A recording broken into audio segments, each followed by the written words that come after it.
Amigo, j'espère que vous allez bien, j'espère que vous n'avez pas trop chaud et que les conditions sont réunies pour ne pas avoir trop chaud, bien que ce soit difficile en ce moment de ne pas avoir chaud. Hydratez-vous d'eau, que d'eau. Par ici ça va, on a chaud aussi. Je suis en compagnie de Sonia, Sonia qui a le courage de venir témoigner dans le cadre de la violence intrafamiliale. Merci à Sonia de venir nous raconter son histoire et surtout nous donner de bonnes énergies parce qu'aujourd'hui, elle va bien. Elle va nous raconter, elle va partager avec nous. Sonia, merci à toi. Je te laisse te présenter à nos auditrices et surtout nous raconter qu'est-ce qui t'a poussé, encouragé surtout à venir nous raconter ton histoire aujourd'hui. À toi, Sonia. Ok, moi je m'appelle Sonia, j'ai 39 ans et j'habite à Paris. Du coup, qu'est-ce qui m'a encouragée à venir partager mon histoire? C'est déjà dans un premier temps de sensibiliser les personnes qui vivent peut-être actuellement la même chose que moi-même j'ai vécu, pour leur donner de la force, du soutien, mais aussi les inspirer et leur donner peut-être, pourquoi pas, des clés pour les aider à s'en sortir actuellement. Parce que je sais que c'est pas forcément évident, c'est aussi un combat contre soi-même. Et du coup, c'est vraiment ça qui me motive aujourd'hui à partager mon histoire. Super, merci Sonia. Et tu peux nous parler un peu, est-ce que tu peux nous raconter un peu ton enfance sans vraiment rentrer dans l'intimité de ton environnement dans lequel tu as grandi et quelle place occupaient les relations familiales dans ton éducation sans vraiment aller dans l'intimité, hein, en restant en survolant un peu. D'accord, par rapport à mon enfance, moi je suis la dernière d'une fratrie de trois grands.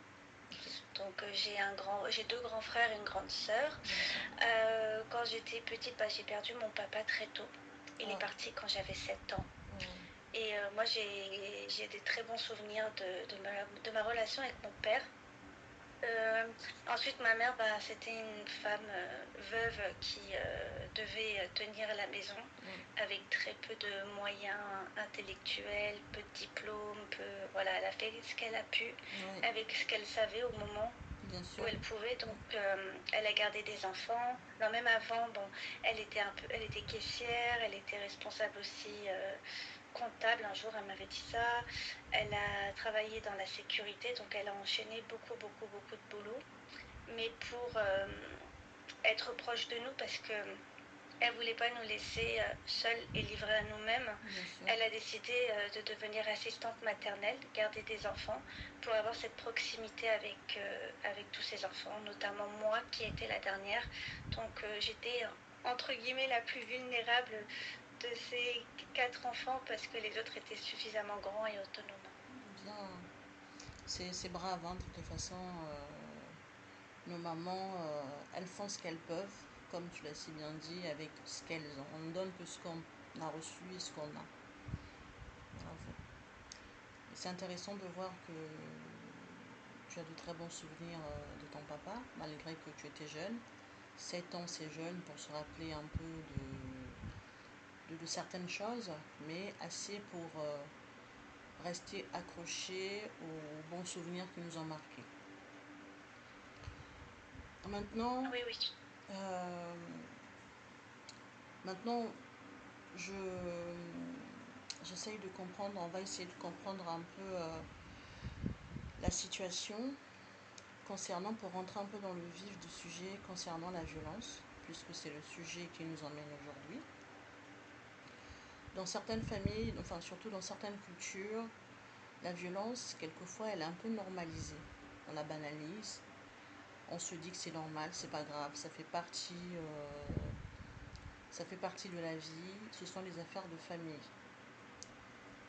Et moi, ma question, c'est de savoir à quel moment et comment toi tu as compris que ce que tu vivais, c'était pas une affaire de famille et que c'était pas le fameux linge qui se lave uniquement en famille. Quel a été le déclencheur pour toi? Bah, en fait, moi, c'était pas d'emblée de la violence physique, même si j'en avais eu quand j'étais petite, mais c'était plus entre guillemets pour les corrections. Par exemple, ma mère me punissait par des fessées, des coups, etc. Donc, comme tu disais, c'est des choses qui paraissent normales et qui font partie de l'éducation.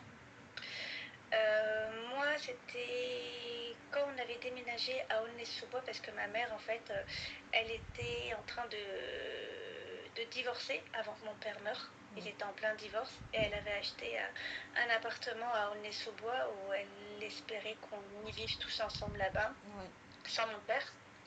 Elle a essayé voilà, de prendre aussi son indépendance pour que nous soyons bien sans mon père, parce que moi j'ai très peu de souvenirs comme je te le disais, mais apparemment mon père il était extrêmement violent, aussi bien avec mes frères et ma soeur que ma mère.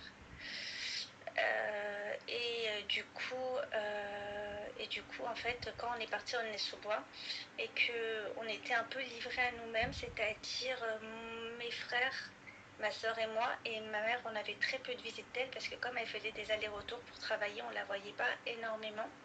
Bah, c'est là où j'ai constaté qu'il y avait une certaine différence entre les garçons et les filles.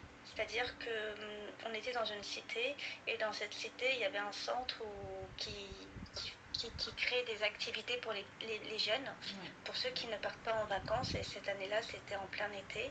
On n'était pas partis en vacances. Et c'est là où j'ai connu vraiment la violence, mais dans un premier temps, c'était la violence un peu psychologique, c'est-à-dire les filles doivent rester à la maison, les garçons peuvent sortir et faire ce qu'ils veulent. Les filles doivent tenir la maison, les garçons peuvent profiter des activités, aller s'amuser avec Pierre-Paul Jacques à l'extérieur. Et là, bah, j'ai vu qu'il y avait une certaine différence et que quand on commençait, moi surtout moi, je commençais un peu à me rebeller en disant non mais c'est pas possible, c'est pas normal, et mes frères devenaient menaçants sans forcément me toucher. D'accord. Donc c'était pas de la violence directe, mais c'était vraiment indirect pour m'intimider et que je dois rester à ma place. Et en fait, qui imposait justement cette vision de la fille reste à la maison, elle doit s'occuper de la maison, les garçons peuvent sortir. Qui imposait cette vision? C'était la maman ou c'était les frères? En fait, la maman disait plutôt fais attention à tes sœurs de manière bienveillante, Oui. comme le rôle normal d'un grand aîné. frère, d'un grand frère équilibré psychologiquement. Oui. Et eux, ils prenaient cette responsabilité du mauvais côté du bout. D'accord. Ouais. C'est-à-dire, ok, on va leur interdire au lieu de prendre soin d'elles. J'ai beaucoup aussi vu de la violence entre mes frères. Ils se bagarraient aussi entre eux. Et aussi, parce que moi j'ai de la chance, entre guillemets, c'est que j'ai beaucoup d'écart. Avec l'aîné, j'ai 9 ans, avec le cadet, j'ai 8 ans, et avec ma grande sœur, j'ai 7 ans d'écart. Donc il y a quand même ce creuset, donc ce fossé plutôt, qui fait que moi, en fait, j'étais encore considérée comme une petite. Donc on m'interdisait pas forcément les choses que ma sœur devait faire, ou pouvait faire, ou avait envie de faire. Parce que je pense que j'étais pas encore à l'âge de la puberté, je n'étais pas encore adolescente, donc comme si j'étais considérée comme une enfant, les enfants on les laisse un petit peu tranquilles à ce niveau-là. Oui, tout à fait. Mais par contre, juste si je peux me permettre, tu as parlé de violence indirecte, mais permets-moi de rajouter qu'il n'y a pas de violence indirecte, la violence elle est toujours directe. Même quand oui, non, mais je veux dire qu'elle n'était pas physique. Indirecte, je veux dire, elle n'est pas physique. C'est une violence psychologique pour intimider, mais ça ne touchait pas encore le cadre du physique, en fait. C'est pour ça que j'ai dit ça. Mais elle est quand même aussi pire que la violence physique. Parce que c'est elle qui marque, qui laisse beaucoup de séquelles. Oui, c'est psychologique, en fait. Ouais. Ah oui. Celle-là, elle est vraiment très, très, très, très violente aussi. Parce que souvent, on se dit non, on m'a dit ceci, c'est pas grave. D'ailleurs, c'est pour ça que beaucoup n'ont pas le courage que tu as eu, parce qu'elles partent du principe que ce sont des mots, ce sont des gestes, ce ne sont pas des coups. Et pareil pour la violence conjugale d'ailleurs. Hein. mais, c'est la même. Mhm. Et au niveau du coup, au niveau de la famille, Bah, au comment... niveau de la famille, Ouais. suite au décès de mon papa, on avait la famille de mon papa qui était venue, les avait découverts, notamment un oncle. Et en fait, il était venu pour nous rencontrer parce qu'on ne l'avait jamais rencontré. Moi, c'était la première fois que je le voyais. Et du coup, il nous avait. Ma mère, comme on est parti en Algérie parce que je suis d'origine algérienne, Ouais. mon père, sa volonté c'était d'être enterré là-bas en Algérie. Ouais. Donc ma mère, elle a honoré sa volonté. Bien sûr. Du coup en fait, la famille, notamment les oncles, c'est-à-dire cet oncle-là du côté du papa, mais aussi l'oncle du côté de ma maman, son frère, le frère de ma maman, ont été très... comment dire par rapport à mes frères. Ils ont été très catégoriques en leur inculquant que les filles doivent rester à la maison. C'était plutôt eux, ça venait d'eux. Que les filles n'avaient pas forcément de liberté. Et encore une fois, moi j'étais petite, donc je faisais encore ce que je voulais à ce moment-là. Mais par exemple, ma soeur à la plage, elle devait porter un short, elle avait des restrictions, c'était très compliqué pour elle. Et ma mère, elle n'était pas au courant de ça, parce que ma mère, à ce moment-là, elle s'occupait du décès de mon père et elle avait aussi enchaîné d'autres décès parallèlement. Son père à elle, qui était mort, et quelques mois plus tard, sa mère aussi à ma mère. Donc ma mère, psychologiquement, elle était très affectée. Et du coup, le fait de voir mon oncle et mes oncles, c'est-à-dire son frère et le frère de mon père, pour elle, elle pensait qu'elle avait un soutien supplémentaire, mais en fait, c'est eux qui ont plus inculqué cette violence-là auprès des femmes. Et ce qui est drôle, c'est que ils ont expliqué ça à mes frères pour nous, c'est-à-dire pour ma sœur et moi. Mais par exemple, mon oncle maternel, lui-même, il avait des enfants aussi. La même configuration, en plus de filles, de garçons. Et par exemple, ses filles à lui, c'était des princesses. Ses frères s'occupaient, leurs enfants s'occupaient, les frères de mes cousines s'occupaient bien. Il n'y avait pas de violence entre eux, et qu'elles pouvaient même aller à la plage en bikini.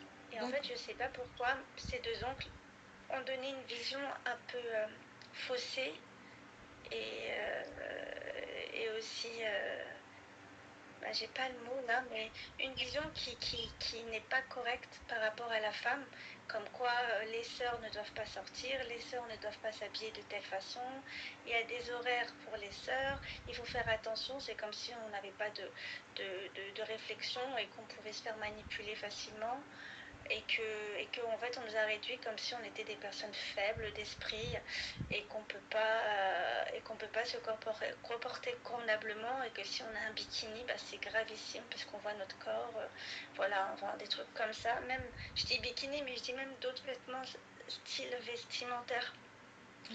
Donc cette violence-là, elle a été insufflée plutôt par ces personnes-là, sachant que aussi mes frères et ma sœur ont vécu de la violence vis-à-vis de mon père. C'est-à-dire qu'ils n'ont pas été bien traités et qu'ils ont vu aussi ma mère se faire battre par mon père. Donc c'est une violence qui est là, qui a déjà été là depuis le début, et qui se sont... en fait, ils ont évolué dedans. Et quand on évolue dans un environnement qui n'est pas forcément sain et déséquilibré, qui a un dysfonctionnement, on croit que c'est la vérité parce que c'est le seul exemple qu'on a, parce qu'on n'a pas encore la vision de l'extérieur et on ne sait pas réellement comment ça se passe et qu'est-ce qui est normal ou pas. En fait, ce que je comprends de ce que tu nous expliques là, tes frères, à la base, eux aussi sont des victimes. Oui. Ils ont été victimes d'avoir vécu la violence directe de la part de votre défunt papa, et surtout de cette violence insufflée aussi par les oncles, qui, j'imagine que eux-mêmes aussi ont dû baigner dans ce même environnement Et les frères, à leur tour, bah, ont juste été, entre guillemets, dans la continuité, n'est-ce pas? Oui, mais dans la continuité pour notre famille. Oui, Par c'est... rapport à leur famille, ils n'étaient pas comme ça. Ils n'avaient pas ce comportement-là. Ouais. Par exemple, mes cousines, elles pouvaient être en bikini. Oui, ça c'est Il n'y avait pas de problématique. Ouais, problème. ça c'est problématique. Donc on est ouvert avec ses propres filles, mais par contre pour les filles du frère défunt, on impose un autre chemin. Ouais. Oui, mais là, c'était plus du côté maternel. D'accord. Après, le côté du frère défunt, mon oncle paternel, voilà, ses filles, elles étaient toutes voilées, mais c'était... c'est un peu, voilà, après moi, je suis pas là pour juger, mais elles étaient voilées, mais quand on est parti à la plage, elles étaient toutes aussi en bikini, quoi, elles enlevaient leur voile et tout ça. Ouais. Oui. Donc voilà, on voulait nous imposer une façon de faire qui n'est pas la bonne, en tout cas selon moi, qui n'était pas la bonne. Même à l'époque, j'étais consciente de ça. Et ce qui a suivi aussi, c'était que ma grande sœur, elle a été victime aussi de beaucoup de violence entre mes frères. C'est-à-dire que mes frères la tabassaient devant moi. Ouais. Et même moi, une fois, j'ai un grand frère, celui avec lequel j'ai eu un problème. Elle m'a déjà fait ça, elle m'a déjà frappée parce que j'étais contente de regarder un film à la télé. C'était ça la raison. Ah oui, d'accord. Ça va, tu te sens bien? Est-ce que tu veux qu'on fasse une pause? Oui, oui, je veux bien. Qu'on fasse une petite pause? Oui, oui, on fait une petite pause. Ouais. Bon, nous revenons, Sonia, nous avons fait une pause. Sonia avait besoin de faire une petite pause. Donc on va être dans la continuité. Donc Sonia, tu nous racontais un peu ce que tu subissais. Mais dans tout ça, comment on Oui. vit quand la violence vient de l'intérieur de la maison? Comment on sait que ce n'est pas juste comme ça que ça se passe? Ce n'est pas juste de la bienveillance, si on peut appeler ça ainsi. Et à partir de quel moment on sait que ça ne se passe pas forcément pareil ailleurs? Ça, je ne saurais pas quoi répondre parce que, encore une fois, le fait d'avoir l'écart d'âge avec mes frères et ma sœur, en fait, ils sont partis de la maison quand moi j'étais encore adolescente, fin d'adolescence, début. Donc là, à ce moment-là, c'était plutôt en fait, où je vois de la violence, où je me disais que c'était pas normal, peut-être, là j'ai un souvenir qui vient d'arriver, c'est peut-être que pendant que je faisais mes devoirs, par exemple, j'avais un autre grand frère qui était attitré, je sais pas qui lui a dit de me donner des cours du soir, et alors que j'en faisais déjà des cours du soir, mais là à ce moment-là, comme on avait déménagé, j'allais pas à l'endroit où j'avais l'habitude d'y aller, et c'est comme si, là c'est des souvenirs que j'ai, hein. Mais il s'était donné comme mission de de m'aider à faire mes devoirs.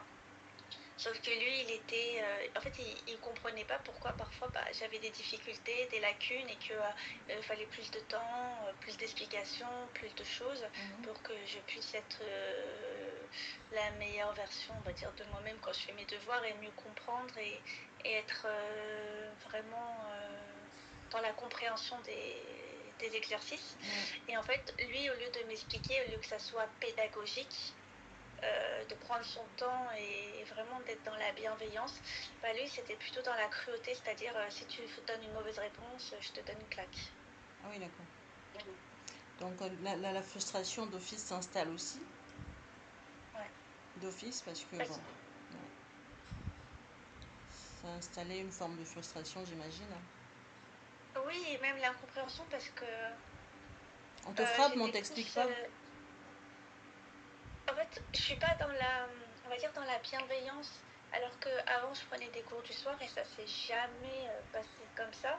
Et en fait, plus il se comportait comme ça, plus moi j'avais plus envie d'étudier, de m'impliquer parce qu'on assimile, moi j'avais assimilé l'école, les devoirs, en tout cas avec lui, comme une torture ou bien une punition, un moment pas du tout agréable. Ouais.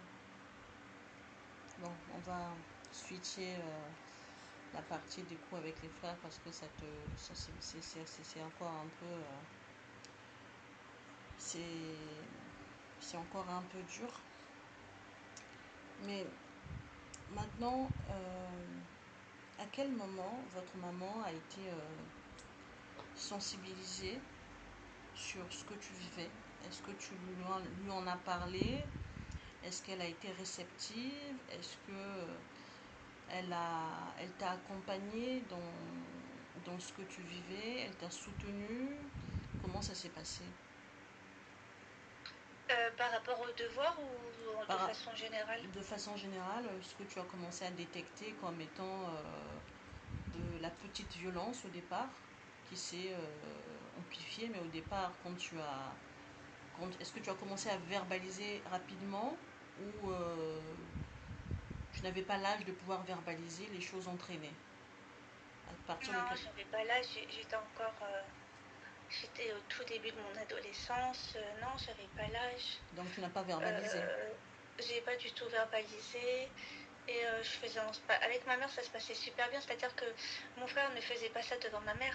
D'accord, oui. Donc toujours l'absence de votre maman. D'accord, je comprends un peu le Ouais, contexte. D'accord. ouais, il faisait pas ça devant elle. Il avait trop peur de sa réaction. Et, euh, et ma mère, non, c'était une personne qui était vraiment préoccupée de savoir comment elle allait faire pour s'occuper de nous. Mais quand on était ensemble, elle faisait en sorte que tout se passe bien et que si elle voyait quelque chose, par exemple mon frère mal parler ou dire des choses pas convenables, elle le reprenait en fait. Ouais. À partir du moment où bah, elle avait son autorité par rapport à lui, il était encore ado et plutôt il était un peu plus grand, mais fin de l'adolescence, on va dire, commençait à devenir majeur, je crois que ouais. Et ben en fait. En fait, non, il faisait pas ça devant ma mère, ni l'un ni l'autre. Mais le truc, c'est que ma mère, parfois, elle s'absentait, elle partait en Algérie et elle nous laissait tout seuls. Et c'était plutôt là où la violence était présente, quand ma mère n'était pas là. D'accord. Mais du coup, est-ce que aussi toi, à ton niveau, le respect dû aux aînés, est-ce que ça n'a pas rendu plus difficile pour toi de, de verbaliser les choses? Parce que tout à l'heure, tu parlais de rébellion. J'ai commencé à me Hein. révéler, tu as dit. C'est à partir de quel âge tu t'es révélé? Et est-ce que tout ça, le déclenchement n'est pas, est-ce que c'est pas dû à ce respect qui est dû aux aînés dans nos cultures d'origine? En fait, moi j'en parlais avec ma mère. Par exemple, je disais, on veut qu'on nous mette un short. Et ma mère, elle disait, bah non, pas pour aller à la plage par exemple, bah non, ne mets pas de short. Et elle allait dire, mais qui a dit ça? Donc moi, je racontais à ma mère. Parce qu'elle n'était pas alignée à le fait qu'une femme, si elle n'a pas envie de mettre un short, elle ne le met pas, c'est selon elle. Ouais. Mais je parlais avec ma mère, je lui disais c'était plus en vacances parce que ma mère était plus disponible. Parce que quasiment quand la vie de tous les jours, ma mère à un moment elle était que chez des personnes, elle regardait leurs enfants, donc elle n'était pas à la maison. Et je sais qu'il y a une période où elle a décidé, parce que ce contrat-là, il s'était terminé parce que la famille avait déménagé et quitté Paris. Donc là, ma mère, elle s'est dit, bah, je veux plus aller chez les personnes pour garder leurs enfants. Elle a dit, je préfère que ce soit les personnes qui m'apportent leurs enfants chez moi Ouais. pour que je puisse m'en occuper et veiller sur la maison, tenir la maison en même temps. C'est-à-dire nous faire à manger, s'occuper du ménage, les courses, etc. Et même nous, tu vois, par exemple, le matin, quand il faut se réveiller pour aller à l'école, parfois on a du mal et elle était là pour veiller à qu'on soit tous voilà, assidus à l'école. Et donc, il y a eu la période où ma mère, elle a travaillé à la maison. Et là, dans cette période-là, je rencontrais pas de problème quand ma mère elle était présente. Après, c'était plus quand ma mère elle était absente que en fait, entre mes deux frères, c'était un qui était plus tyran que l'autre. L'autre, en fait, l'aîné, il était plus je m'en fous de vous, en fait, vous m'intéressez pas. Il était très. Mes copines l'appelaient par exemple l'antipathique. C'est-à-dire que même quand on lui disait bonjour, il répondait pas. Il se sentait supérieur à nous. D'accord, ok. Donc il créait déjà cette distance avec une froideur, comme si genre on ne mérite pas de lui parler, ou bien on n'est pas à son niveau, ou bien voilà. Donc lui, il faisait sa vie de son côté, moi je faisais la mienne du mien, même si on se croisait, mais il n'y avait pas forcément de contact, ni de lien. Et l'autre, le second, c'était plutôt tyrannique, qui veut imposer ses idées, qui nous parle mal, qui... en fait, je sais pas si... Non, parce qu'on lui donnait un surnom par rapport à son prénom, mais je préfère pas le dire. Mais par Non, exemple... ne dis pas non. Oui, non, je préfère pas le dire. Non, parce que là, j'allais le dire, mais... Non, non, non. Juste, vous avez voulu donner un surnom. En fait, il était tellement... En fait, il se croyait au-dessus de nous, mais d'une façon, genre... il nous dévalorisait. Enfin, quand je dis nous, c'est ma sœur et moi. Ouais. Il nous dévalorisait, il nous parlait mal, il nous rabaissait. En fait, il était tout le temps dans la comparaison et il se sentait vraiment supérieur à nous.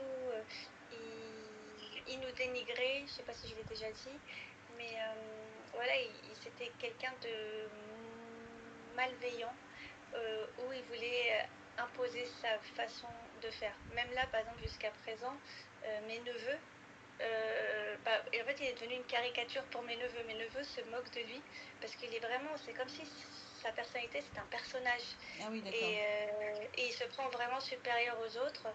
Et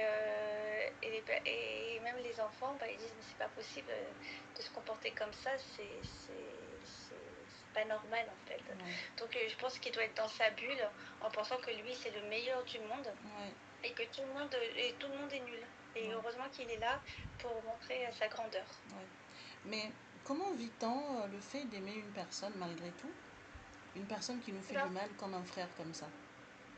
En fait, on n'avait pas forcément d'amour ni d'affection. Moi, je sais que, genre, mes frères, je ressentais pas de l'affection pour eux.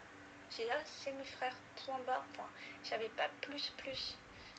J'avais pas de relation forcément, on n'avait pas des activités ensemble. Ouais. Enfin, chacun vaquait à ses occupations, ses activités. Ouais. Et en fait, on n'avait pas d'affinité, même si ma mère elle voulait qu'on ait quand même ce lien. Ouais. Ce lien ne se faisait pas parce que je pense que déjà durant leur adolescence, ils ont déjà eu des exemples comme quoi les filles, je sais pas, ces maisons qui ont dû leur mettre ça dans la tête, comme si on n'avait pas forcément de valeur, comme si on n'était pas intéressante. Et quand je dis on, je mets ma soeur avec moi parce que elle aussi, elle a vécu des acharnements par rapport à eux. Mais oui, en fait, on n'avait pas d'affection, de complicité, ni rien. C'était vraiment chacun était dans son coin. Moi, j'étais proche de ma sœur, mais avec mes frères, pas trop. Pas vraiment. On n'était pas du tout proches même. C'est terrible ce que tu dis parce que une fratrie, oui, mais pas d'affection. Mais eux, à leur niveau, malgré ces micro-violences, si on peut appeler ça micro-violence, puisque à mon sens, ça reste de la violence, mais malgré cette violence qu'ils vous faisaient vivre au quotidien, est-ce que tu penses qu'il y avait quand même de l'affection envers toi, envers ta sœur? Non, il n'y avait pas de l'affection, il y avait plus de l'intérêt. Si on pouvait les aider, c'est top, c'est génial. Et on pouvait être sollicité et entre guillemets avoir de la valeur pour eux. Mais sinon, non, il n'y avait pas. Non. Moi, je sais que, en tout cas, de mon côté à moi, j'en avais pas. Après, ma sœur, elle est proche d'eux, mais c'est l'âge qui l'a rapprochée d'eux. Quand ils étaient plus petits, ils étaient proches. Je pense plus durant l'enfance. Et le fossé a commencé à se créer à partir de l'adolescence, quand quand ils sont arrivés au collège, je crois. Ouais, le collège, lycée, ça les a tous éparpillés en fait. D'accord, oui. Oui, je vois un peu, ils sont de la même époque. Donc, mais dans tout ça, est-ce que il t'est arrivé, quand tu as commencé à constater que ce que tu faisais n'était pas normal, que est-ce que tu as fait appel à tes oncles Non. pour leur faire part un peu? Non, en fait, j'avais pas du tout de lien. J'avais pas de lien. C'est-à-dire que je les voyais. Généralement, c'était l'été. Après, il y en avait un oncle qui parfois restait chez nous. Mais lui, il était. erreur, c'est lui qui a commencé à l'instaurer aussi par rapport à ce que mes frères m'ont fait, cette erreur-là qui a été transmise. Parce que même mes frères, ils avaient peur de lui et je pense qu'il a dû être quelqu'un quand même de violent avec eux, comme mes frères ont été violents avec moi. D'accord. Ouais. Et il n'était pas quelqu'un de bienveillant, je veux dire, c'était pas le tonton où j'allais courir dans ses bras. Ouais.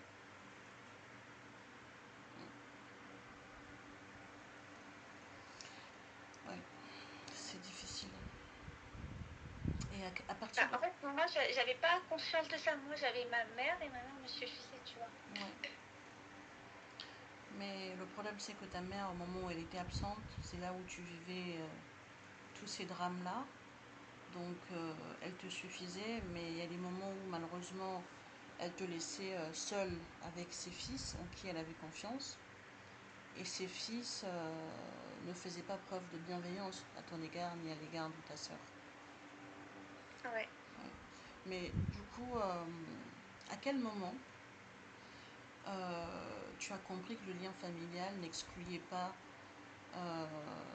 n'excusait pas ce que tu vivais, ce que tu subissais au quotidien. À quel moment tu as compris que le lien familial n'excusait pas ça? Je pense que j'ai dû le comprendre, en tout cas le conscientiser quand j'étais en troisième et que j'en parlais autour de moi. Je sais que j'en parlais à une amie proche et je lui disais que je trouvais que c'était pas normal. Et même j'ai dit, j'ai l'impression d'être maudite, tu vois. Ouais.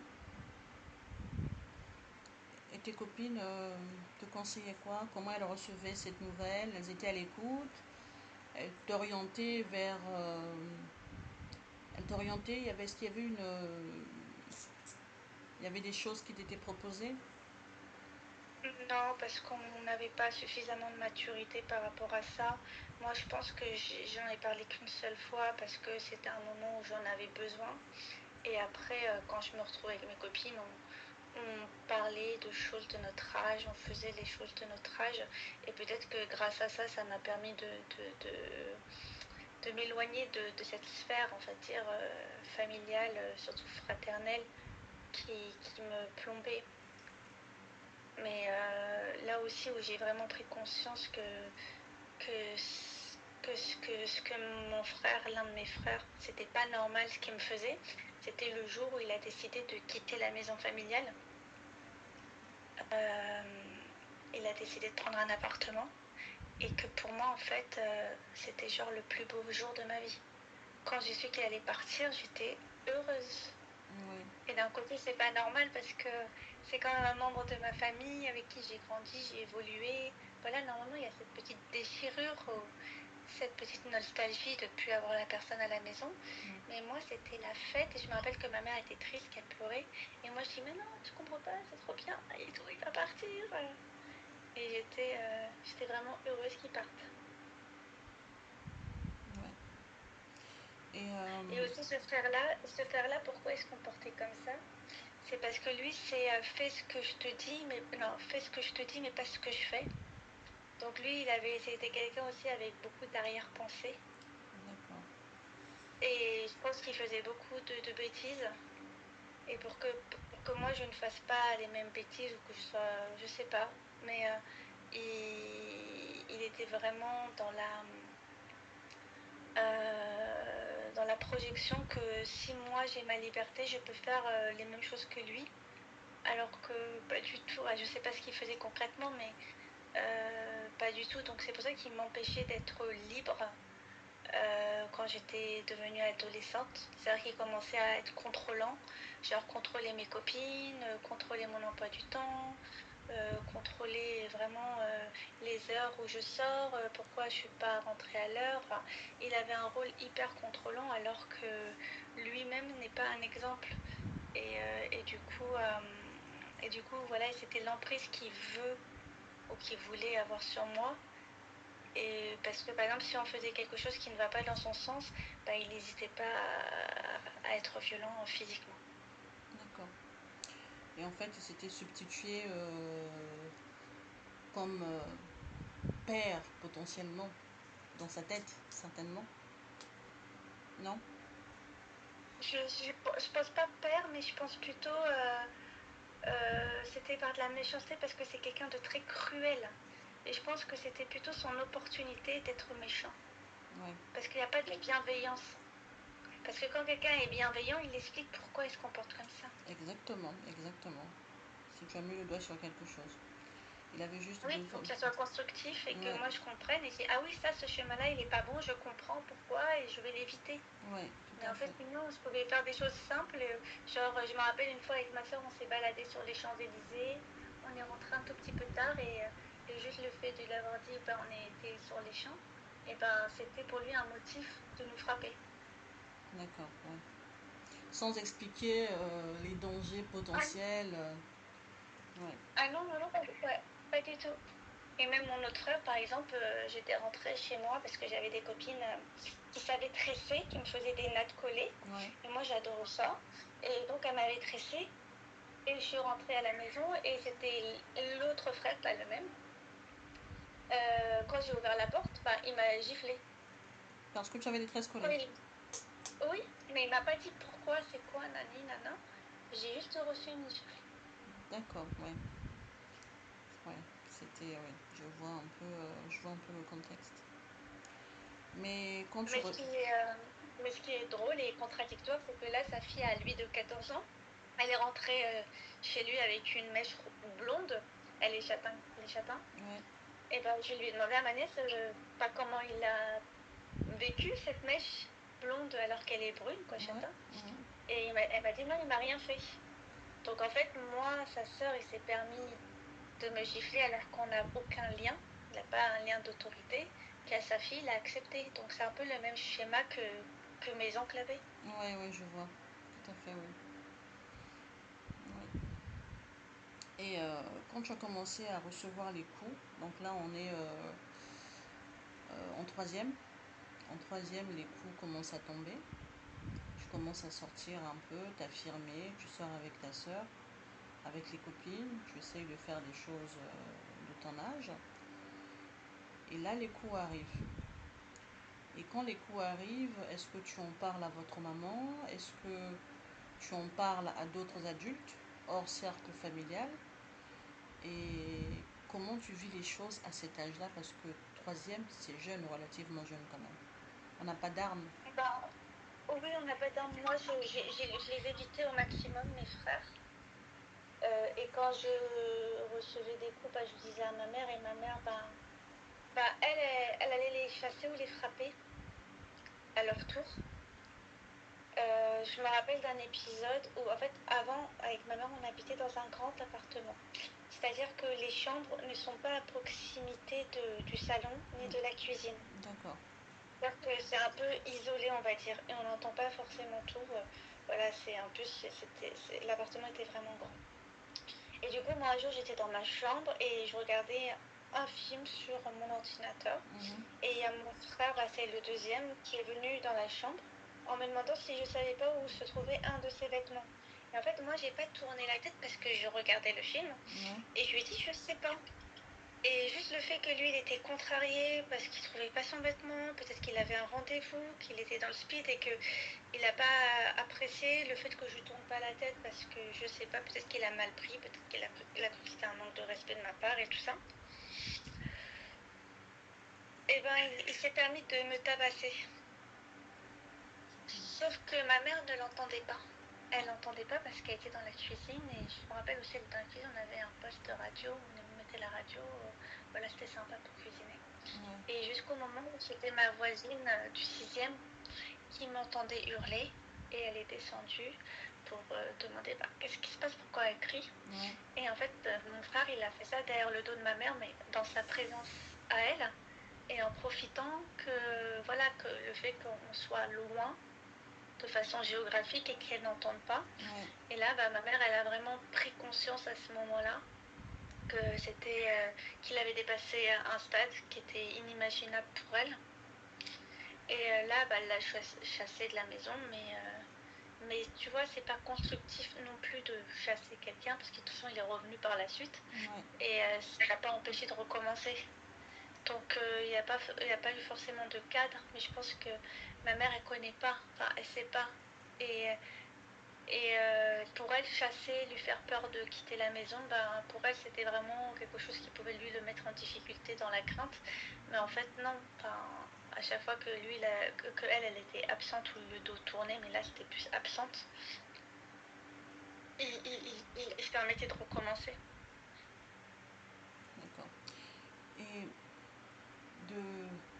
de là où tu es aujourd'hui, parce que c'est très intéressant ce que tu expliques, ta maman a pris conscience et elle a chassé votre frère, sans lui expliquer le pourquoi du comment, sans vraiment une réelle pédagogie suivie de cette action, mais comme tu le soulignes si bien, elle faisait comme elle pouvait avec ce qu'elle avait à sa portée. Mais si tu devais parler à une maman qui a dans sa fratrie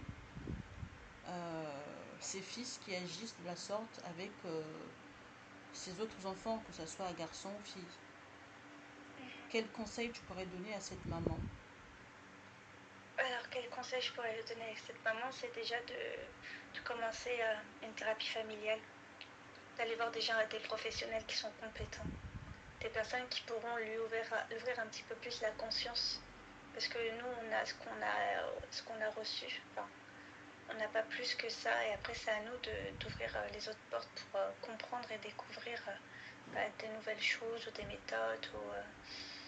Moi, je sais qu'un suivi psychologique, alors moi, je pense pourquoi je suis plus ouverte au suivi psychologique que mes frères et ma soeur, c'est que quand moi j'ai eu le décès de mon papa, j'étais toute petite, tout de suite à l'école, ils m'ont dit à ma mère que ça serait bien qu'elle ait un suivi psychologique par rapport à cette perte.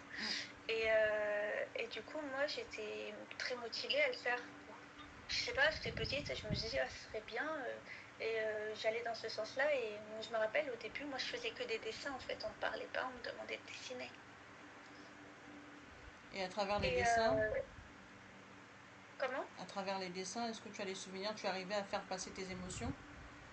Alors, je me rappelle absolument pas Oui, du tout. ça fait nous, hein, en J'ai effet. aucun souvenir de ça. Je me rappelle juste que je faisais des dessins Ouais, et que voilà, que la personne elle, me traitait comme une enfant, elle me parlait gentiment. ouais, Mais c'était très pédagogique, très dans la bienveillance et je sentais qu'il y avait quand même un accompagnement, enfin, qu'il y avait une personne derrière.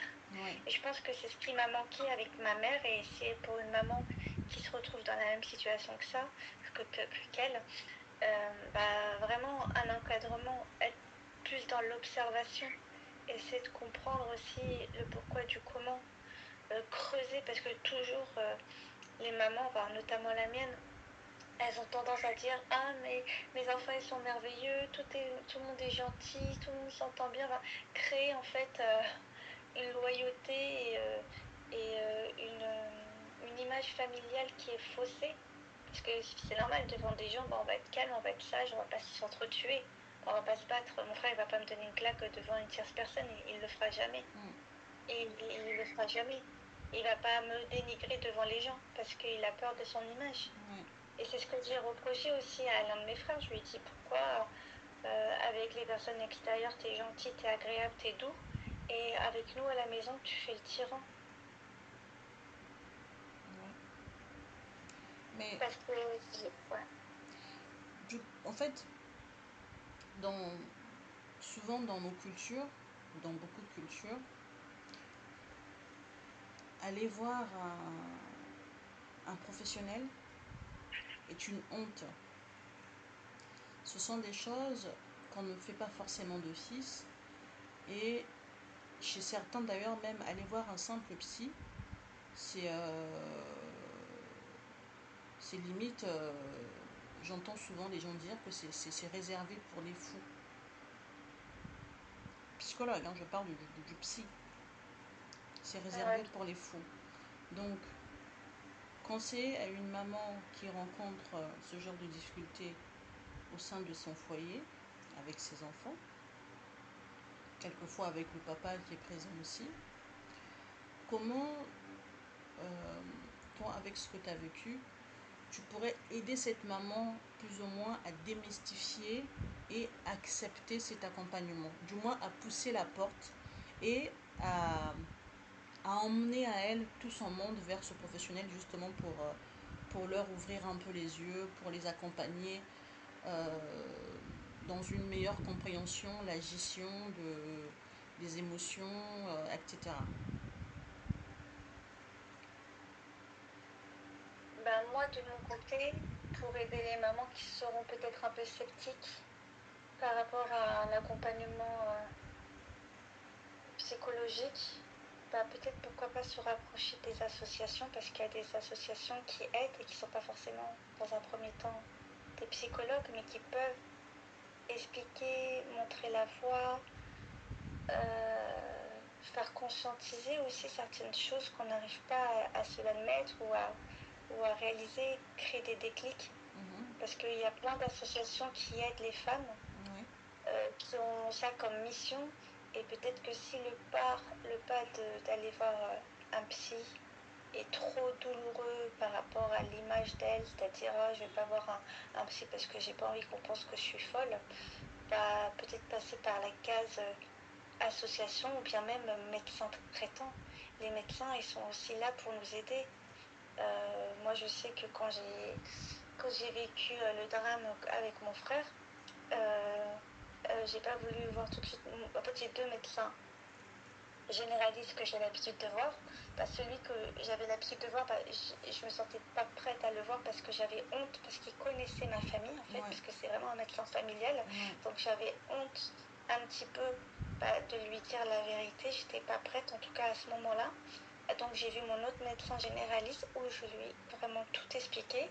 Et elle a pris les mesures. Elle m'a dit non, mais ça c'est pas normal. Elle a essayé de m'aider comme elle a pu. Elle m'a donné ses meilleurs conseils. Elle m'a fait des recommandations. Et, euh, et là, on sent qu'il y a quand même un encadrement en fait. Et quand j'ai vu mon autre médecin généraliste, qui lui c'est plutôt mon médecin traitant, et quand je lui ai raconté, bah, il a eu le même discours qu'elle.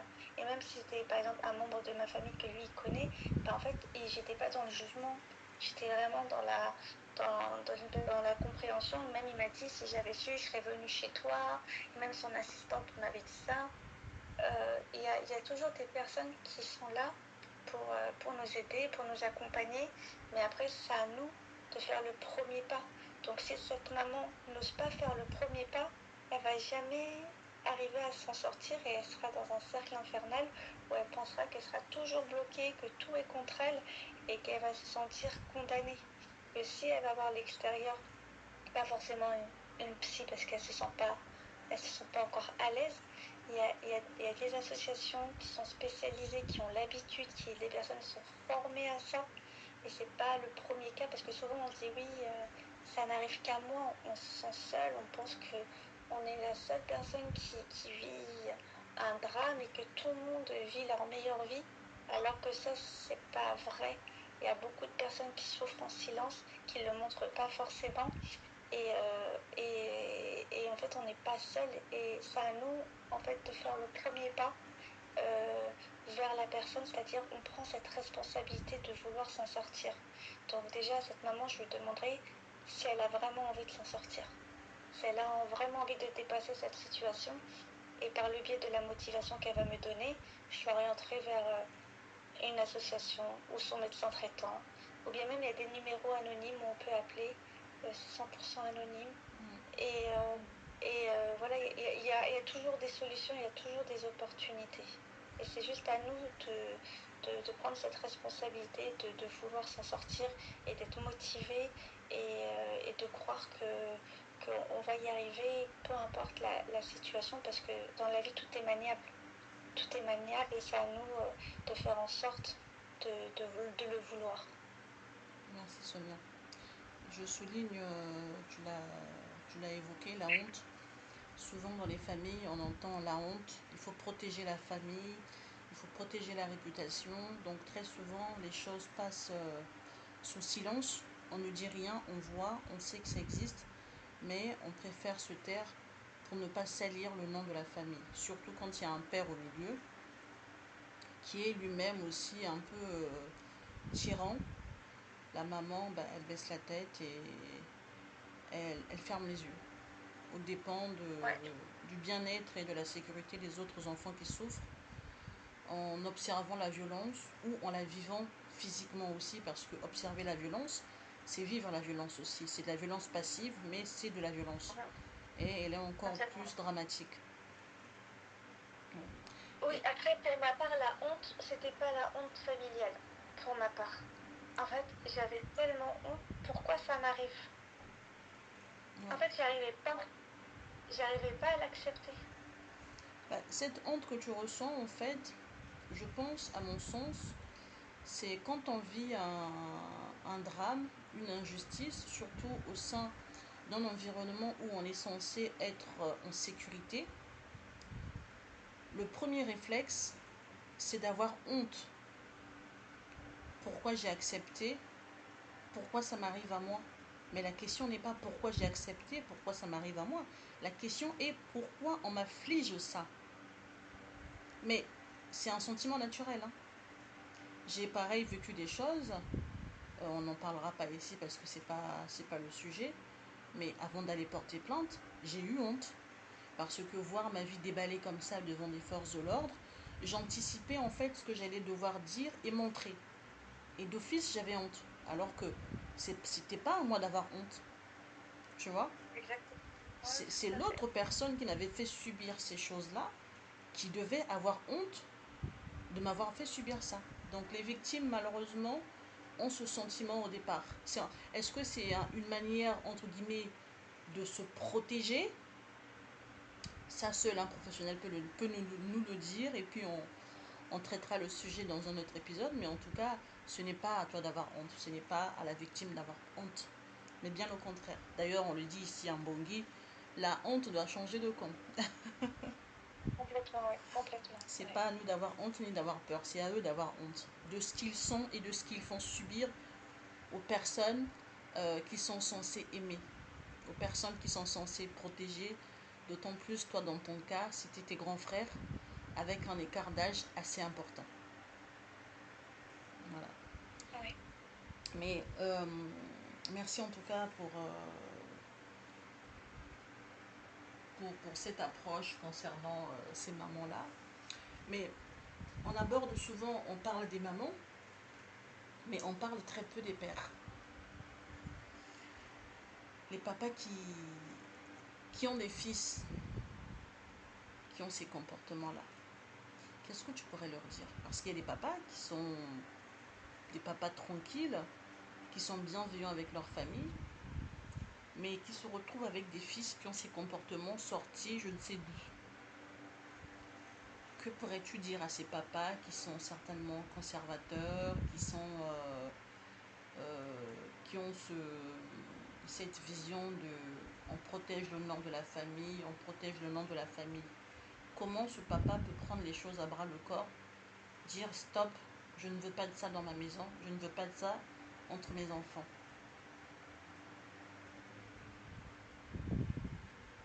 Bah, moi, je dirais exactement la même chose que pour les femmes, en fait, parce que ça touche aussi, ça peut toucher les hommes. Mhm. Et en fait, d'assumer cette vraie responsabilité, c'est-à-dire on est papa, donc cette partie-là, il faut aussi l'affronter, malgré ce qui se passe. Après, moi, je sais pas trop par rapport au papa, parce qu'en fait, c'est vrai que j'étais plus du côté des femmes et je connais un petit peu plus, enfin, comment faire, mais je pense que je dirais exactement la même chose parce qu'en fait, il n'y a pas de grande différence entre un homme et une femme. C'est peut-être se renseigner, prendre des informations, essayer de faire des recherches sur Internet pour trouver des solutions. Mais le mieux, c'est quand même parler avec des professionnels. Les professionnels sont là pour les aider. Il y en a, c'est leur vocation d'aider des personnes en détresse, des personnes qui ne trouvent pas des solutions. Et les associations, encore une fois les médecins. Après, je sais aussi peut-être que dans les écoles, il y a des structures par rapport à ça. Euh, Après, tout dépend du problème, c'est-à-dire le papa, il rencontre des violences intrafamiliales entre ses garçons, c'est ça? Oui, Et il a besoin bah, déjà d'essayer de discuter avec eux. Peut-être que le fait que lui, ça soit un homme, et que eux sont des jeunes hommes, déjà il peut avoir un petit peu plus d'impact parce que c'est comme si ils se retrouvaient comme un effet miroir entre eux, parce que les enfants peuvent être le reflet de la jeunesse du papa, donc lui il a la sagesse et la maturité et l'expérience. Et les enfants peuvent se voir à travers leur papa en disant oui, on peut être comme lui aussi, enfin, comme un effet miroir. Mais le mieux peut-être, là je vais parler parce qu'il y a mon neveu qui m'avait donné, son point de vue parce qu'il s'entend très mal avec mon frère. Et il m'a parlé un peu des manques qu'il ressent vis-à-vis de ça. C'est peut-être déjà d'essayer d'avoir une conversation. Est-ce que le papa, il est proche de son enfant? Est-ce qu'il est dans la pudeur? Est-ce qu'il s'intéresse réellement? Enfin, ça dépend aussi de la relation que le papa a avec son enfant. Se rapprocher, peut-être faire une activité ensemble pour pouvoir discuter. Ouais. Je sais pas, peut-être une activité sportive, genre je marque un but, tu me dis telle ou telle chose, qu'est-ce qui va pas, qu'est-ce que tu me reproches, c'est des choses comme ça pour donner envie et de créer un lien, parce que peut-être qu'il manque un lien. S'il y a de la violence, moi je pense que s'il y a de la violence dans une famille, c'est qu'il y a un manque de lien et de considération. Peut-être essayer de créer ce lien-là avec le sport, des activités, même une balade. Les activités, c'est bien parce que ça permet de stimuler et aussi de se challenger. Tout à fait, oui, tout à fait. Ça rapproche aussi, effectivement. Moi, je sais que j'ai fait un foot avec mon neveu, il était trop content et pourtant, moi, je sais pas faire du foot. Et il m'a dit, tata, tu joues bien. Ben voilà. Il a même charrié ses copains, il a dit, oui, mais attends, tu joues mieux que vous. Donc, voilà, je pense qu'une activité sportive, ça peut rapprocher. Peut-être si c'est une maman, peut-être avec sa fille, faire des activités bien-être, un hammam, un massage, des choses où elles peuvent se retrouver pour discuter et crever l'abcès. Tout à fait. Merci pour ce conseil. Mais tu parlais d'association. Est-ce que toi, dans ton cas, dans ton cheminement, est-ce que tu as eu à pousser la porte des associations? Est-ce que tu as rencontré sur ta route des associations qui t'ont ouvert les yeux, qui t'ont accompagné, qui t'ont apporté plus que tu ne pouvais espérer dans ce que tu traversais? Alors moi, dans mon cas de figure, oui, il y a une association qui m'a énormément aidée, mais c'est pas moi forcément qui ai fait Enfin, en fait, j'ai pas recherché association sur Internet. J'avais l'envie de le faire, mais j'avais pas la force de le faire. Et j'étais aussi complètement perdue et à l'époque, j'étais paumée complètement. Et pour moi, c'est Dieu qui m'a guidée parce que j'étais dans un centre commercial et j'avais pas d'argent. En vrai dire, j'y étais parce que je savais pas où aller et ça me permettait de d'errer. En fait, j'ai géré comme un esprit, comme une âme perdue, on va dire. Voilà.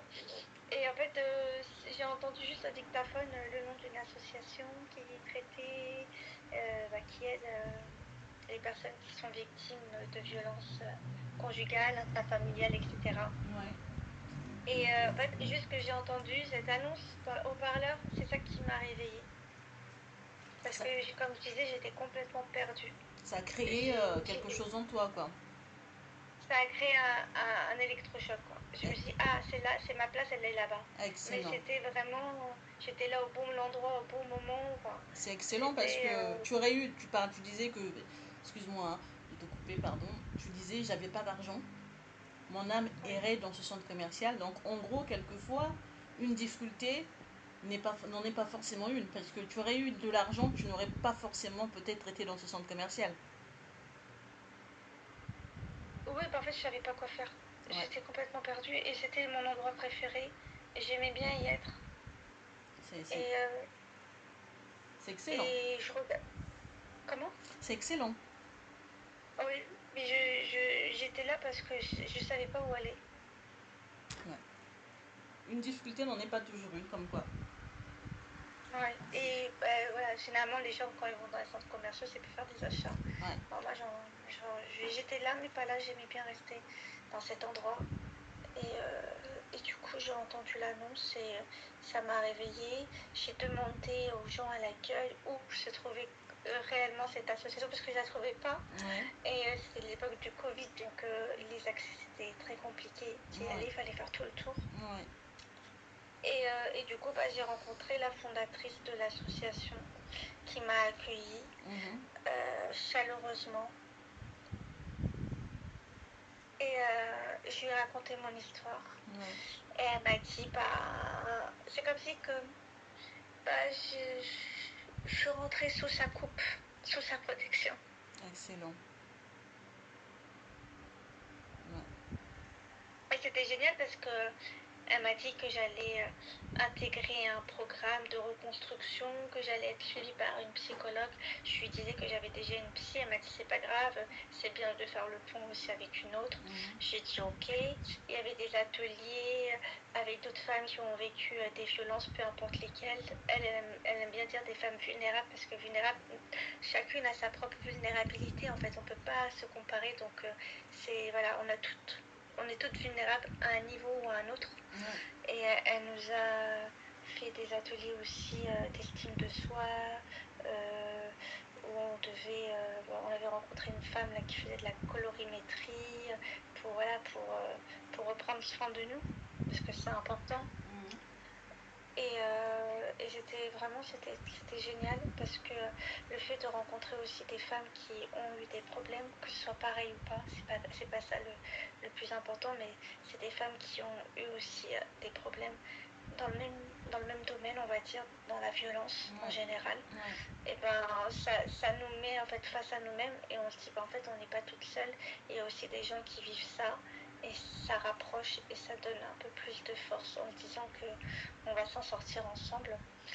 Et j'avais fait un atelier de reconstruction où la fondatrice nous a dit que voilà, elle allait nous aider, mais que si nous on ne prenait pas cette responsabilité de vouloir s'en sortir et de vraiment appliquer cet atelier vraiment pour qu'on puisse dépasser notre état actuel, et qu'elle pouvait plus rien faire pour nous parce qu'après le reste ça dépend que de nous parce qu'elle peut pas faire ce travail là à notre place. Et ça en fait je l'ai pris vraiment au sérieux parce que pour moi c'était comme si c'était ma dernière chance et que je devais pas la rater. Donc en fait tu parles de période Covid, donc c'était là hier 2021.